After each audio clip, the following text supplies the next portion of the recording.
Good everybody, what's up? It is Robett. Today I want to talk about the diversity of thought on LinkedIn.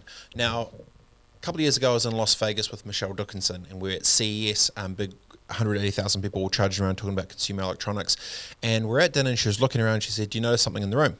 Didn't notice it. 95% of the men were men that were in the room. Nothing wrong with men having a few beers in Vegas, doing some rah-rah shit. The problem, and this is the thing that she brought up, which has definitely stuck with me, if the future is going to be dedicated, if the products and services of the future are going to be decided by a 95% skew of a male voice, potentially not going to be the best thing for when, 50-50 is male and female. Totally get it, understand it. One of the things I've been noticing on LinkedIn for the last little while is there's a specific type of demographic of a type of person that is posting, and nothing wrong with them posting. My concern is that in my world, and I'm sure in your world as well, if you looked at the conversations that you're having with those around you on a day-to-day basis, male, female, age, young, old, creatives, migrants, whatever it may be, I feel there's a growing disconnect between those that are actually getting brave enough to have those conversations privately and then potentially publicly on LinkedIn.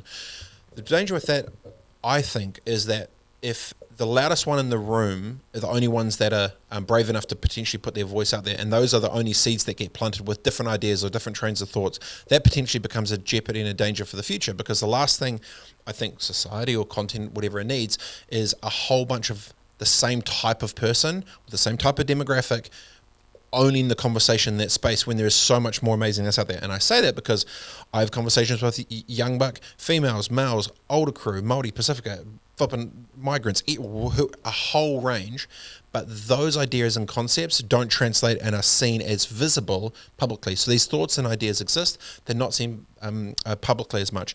So the challenge that I would actually have for those out there is, what content you let get into your headspace starts to shape the way you think about things, which affect the way you act about things and turn these things into reality. So I think it's potentially getting a bit of a dangerous space with LinkedIn right now if the only ones that are producing and pushing out is a certain type of person. Now, I know there are so many more great humans with great stuff to say potentially aren't brave enough to put their opinion out there into the world, regardless what sort of lane there is. So it's a mini challenge to you. If you, look at the conversations you have offline with the type of diversity of thought, with the type of people that are saying that. Look at the conversations that what you are hearing that have been verbalized from those same creative concepts or thoughts or challenging the thinking. And there's definitely a growing divide that I've been seeing. And, if you look at LinkedIn, a couple of quick stats here, turned 18 today, it's got 722 million. The split on LinkedIn is actually 57% male, 43% female. But the voices of those that are getting loud and doing rah-rah shit, I'll just say it, stuff it. It's a bunch of rah-rah middle-aged men. Right? Cool, because that alpha shit, like you're going to say it anyway, just like I'm just flipping saying it because I'm alpha rah-rah shit. But the best conversations that get depth is when your thoughts get challenged by those that don't come from different paths. Young bucks, crew. It'll be epic to see more young people talking about their thoughts and ideas for the world, their cares, their thoughts, their fears. Bunch of old bucks. Those have been in the game for ages. They're seeing it. Obviously, technology is potentially not right at the forefront, but they understand people. They understand, negotiations, tactics, strategies, structures, things that have happened that we haven't even got to yet. But when it's so widely spread with the eyeballs that are on it, but it's so thinly skewed with the type of conversation or people that are saying their opinions on it, the danger is if that's the only thought, if all you see is those things all day, then that you start thinking that that's the truth, when in reality, it's a lot wider than it. And I can tell you that because the majority of conversations that I have offline that aren't here are so insanely wide, with all types of different shapes, looks, size, age, race, creed, all that shit's flat to me.